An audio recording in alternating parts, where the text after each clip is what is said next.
Hello, I'm painting a shipping container.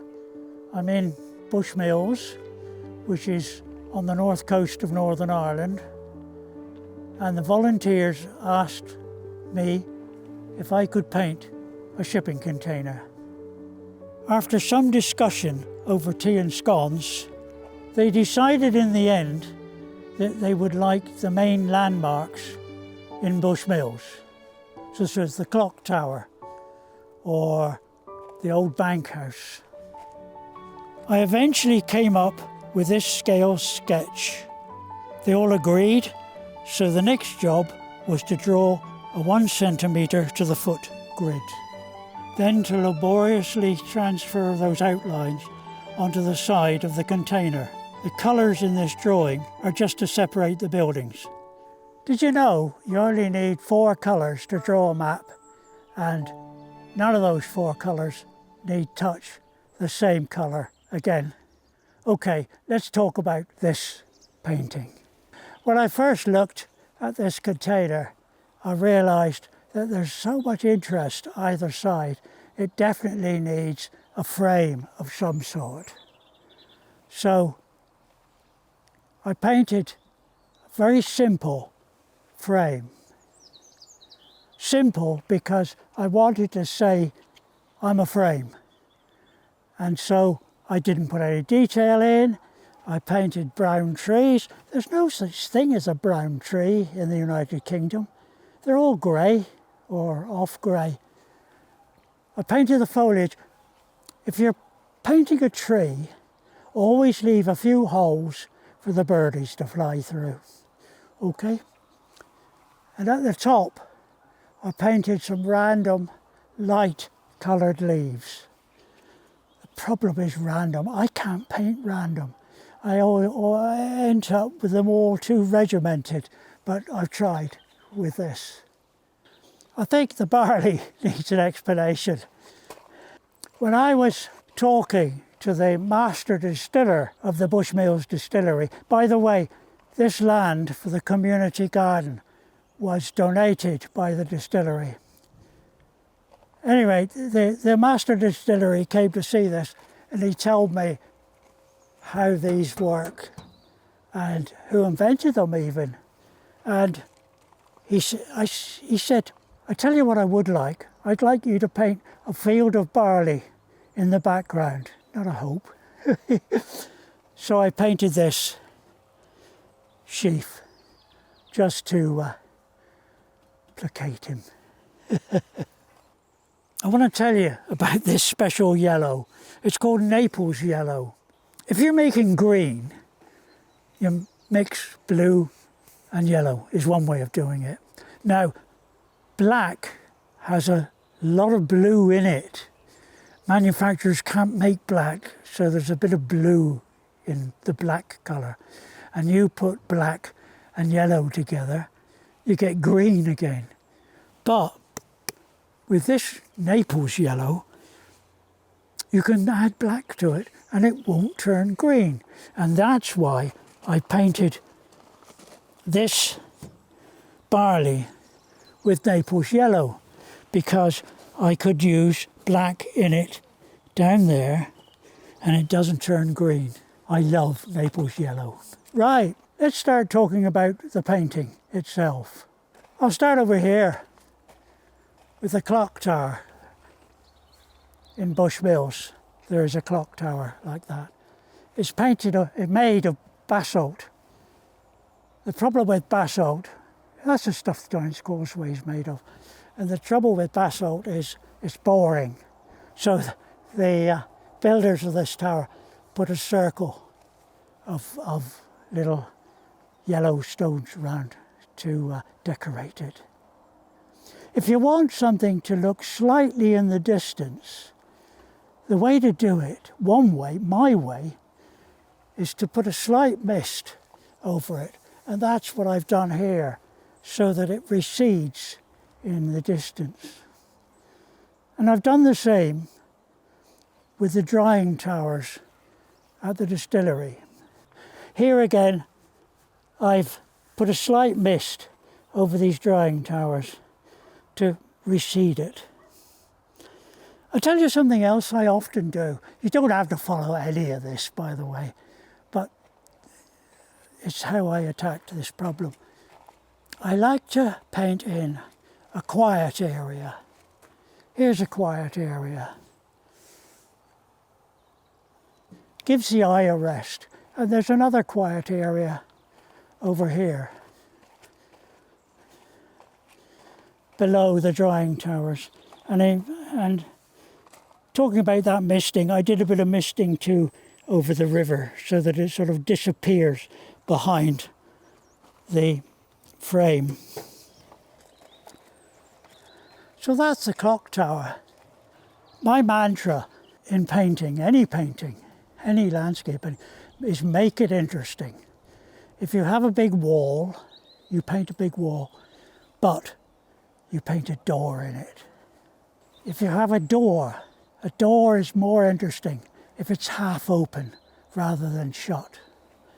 Here's my door in what used to be the post office. Not easy to see, but it's half open. And likewise, a building. I could have painted these buildings straight on, but a building at 3/4 is far more interesting. And how did I get these 3/4? Well, that's perspective. Let me tell you about a little tiny bit about perspective. I decided that the horizon line, or eye line as it's called nowadays, should be at 5 feet. Which in fact is the sort of height that anybody's eye is, or that camera is. So the vanishing point of this building, this is the old bank, is here, on that 5-foot line. So what I've done now, if this was a painting in a frame or a sketch in a sketchbook, you'd be able to use a ruler, but you can't use a ruler on this. So what I do is this: I stick a piece of string onto the metal, and then this string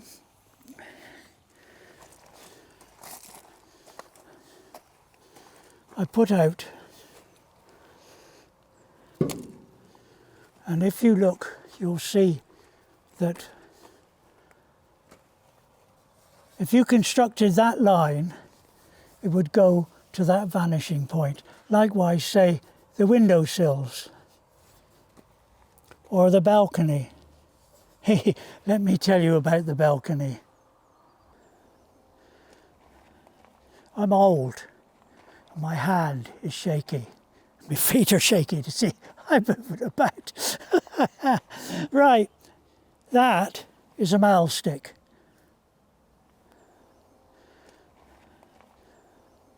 But I use this, and these have been used for centuries.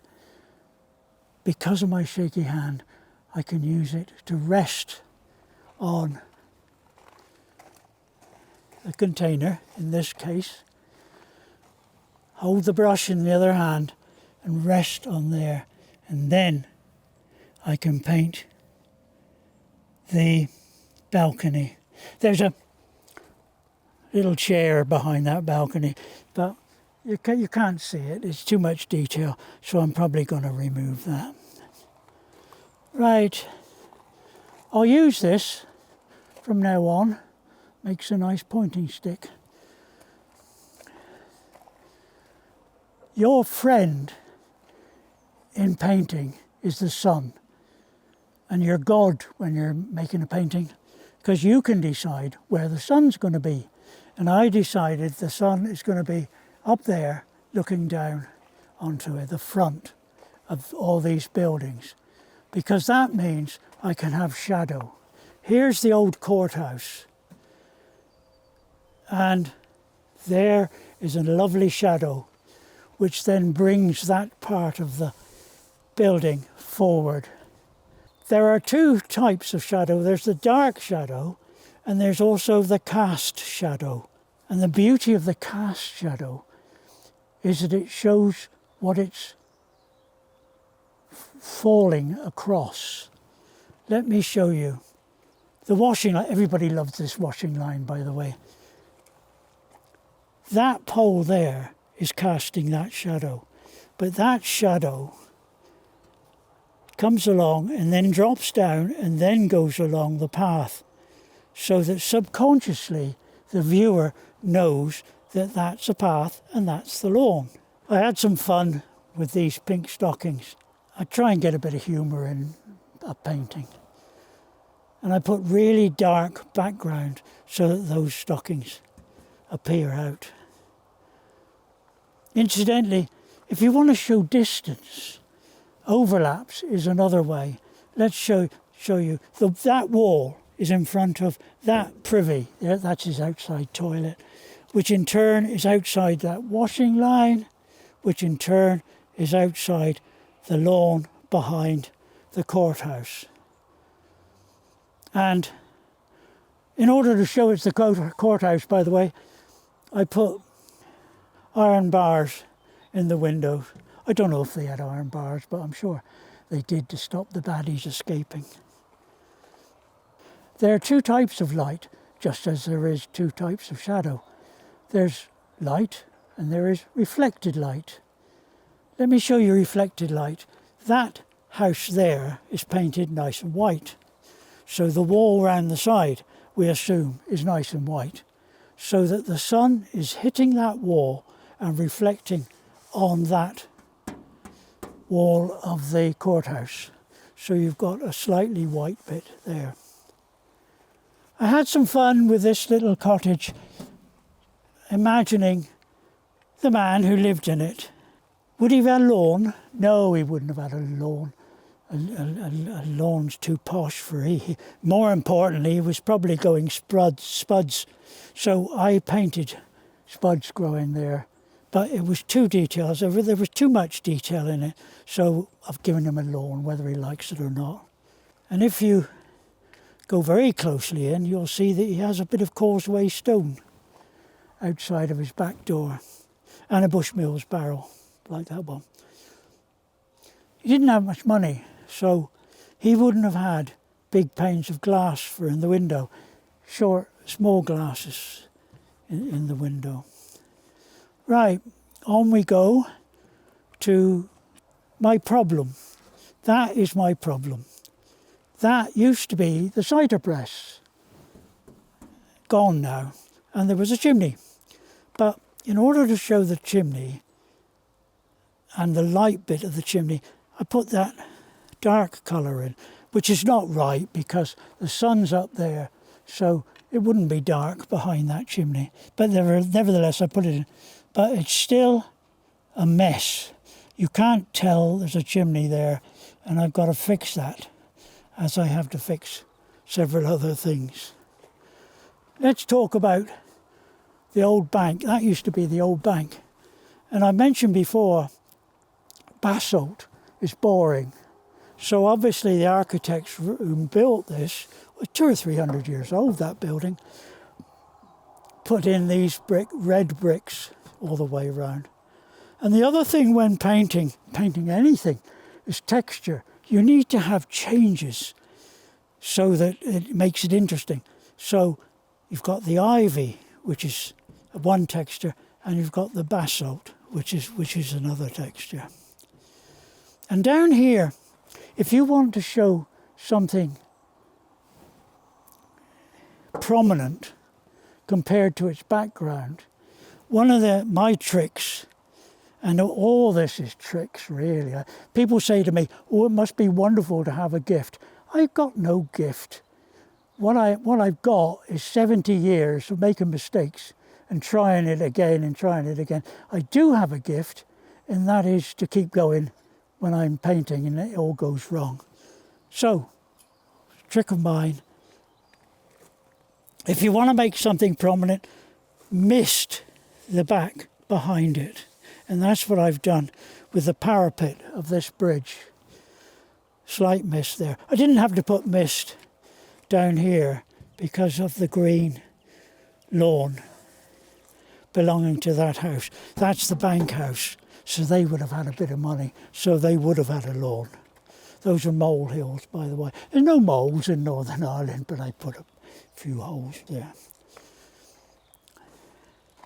Let's talk about the bridge. The bridge is what decided me as to what era I was painting. I didn't want, to make it interesting, I didn't want a tarmac bridge. I wanted a bridge with soil and cart tracks in it.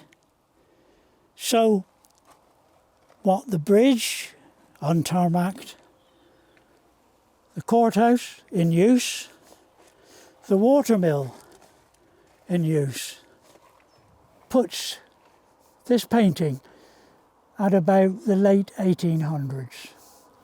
Okay? Right.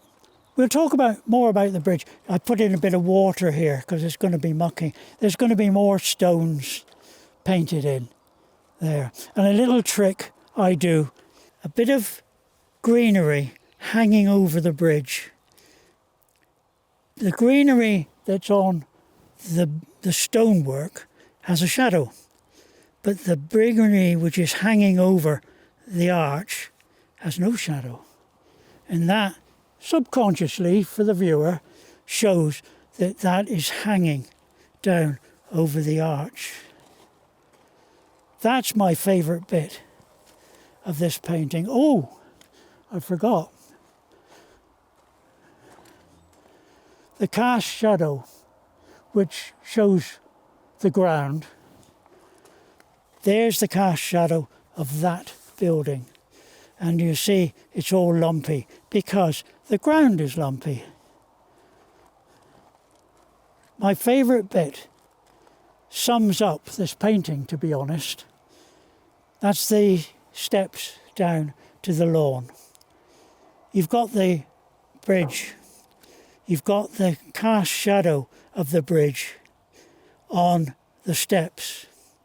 And you've got the highlight on the handrails, which shows where the sun's coming from. And talking about highlight, that's pure white there. There's more highlights, but I'm very sparse with my highlights. You can go daft at these things. And so I just put a few in. Quite a few there, actually, which lightens up the shot. Let me tell you about the post office. This used to be the post office. It's a hairdresser, woman's hairdresser now. I don't like lettering on a painting. When you're watching a crime thing on the telly, have you noticed if they do a close-up of a car, you look at the number plate, it stands out. And that's what happens if you do put any lettering in on a painting. So I just sort of scribble the words post office here. Let's talk about this house. I think it used to be a pub. There was a sign in one of the old photos. I couldn't read what was on the sign, but I guess it's a pub. Look at all those different colours in that building. The viewer puts items in which aren't there. What I mean is just a few bricks, stones in there, and the viewer accepts that there are stones all over that building. There's the magic bit. If you could imagine a plan of the buildings in my painting, it's a curve with these two buildings at the front of that curve. And then to make that curve, I have changed the viewpoints of that building and that building. Do you see the way that line comes down? If you construct that line, it ends up about there as the viewpoint for that building. But this one, it ends up about there for that building. That's when the curve twists at that point. Do you understand what I'm talking about? Not to worry. Right, let's go on to talk about the river. Rivers are black, but I didn't have the guts to paint. I've painted a bit of black down here. I should have painted a lot more. I haven't got the nerve to do so. I've painted reflections in, but no more black. There's a difference between reflection and shadow. And on the bridge, there's a really important little circle there, which is showing the reflection of that arch. Here's another thing that didn't work. I wanted a piece of tree to be floating in the river. I don't know what it looks like, but it doesn't look like a piece of tree floating. Let's talk about the water wheel. No, let me tell you another thing about the bridge. You learn. You learn all the time when you're painting. And I have done for 70 years. Those two, they're called cutwaters. Never heard of that. And they're there to stop any debris coming down the river and damaging the arch. They're there to shepherd the debris round under their arch. Cutwaters. And here's another word. Undershot. That water wheel is an undershot wheel. The water comes along the mill race and goes under the water wheel to turn it in a clockwise direction. That's why I put water on the wheel there. A funny thing is about this water wheel is I've looked at old photos. You see where the water comes in, fair enough, but you can't see where it comes out. So I've decided, this is the bit about being God, I've decided I put the water out there. Yeah. That's for the overflow, by the way. If they don't want the wheel to turn round, they would open that door and the water, instead of going to the wheel, would come down there and into the river again. I decided this wooden building, which no longer exists, by the way, I'd put lights in the window. It doesn't work. It looks as if the blooming thing's on fire. But still, I'm going to leave it. There are lights in the window. But in order to show there are lights in the window, I needed the lights to reflect on something. So I put in this little fence here with a bit of light on the top of it. And now we come to the weir. I think that weir is wonderful. Man-made, obviously, to give a bit of height for the mill race. It's been working for over 200 years. Imagine fellas building that, and water for 200 years has been flowing over that and not eroding it. And how did they build it? Were they standing in the water to do that, or did they dam the river? So the painting's finished, well, nearly finished. How can I pull it together to make it one? The answer is, in this case, trees. By the way, everything I talked about is landscape, not just this. You can use all these ideas I'm giving you for landscape painting. Right, how do I pull my painting together? I decided trees, and I have put trees, vague trees, right behind all these buildings. That's what makes it into a picture instead of just separate buildings.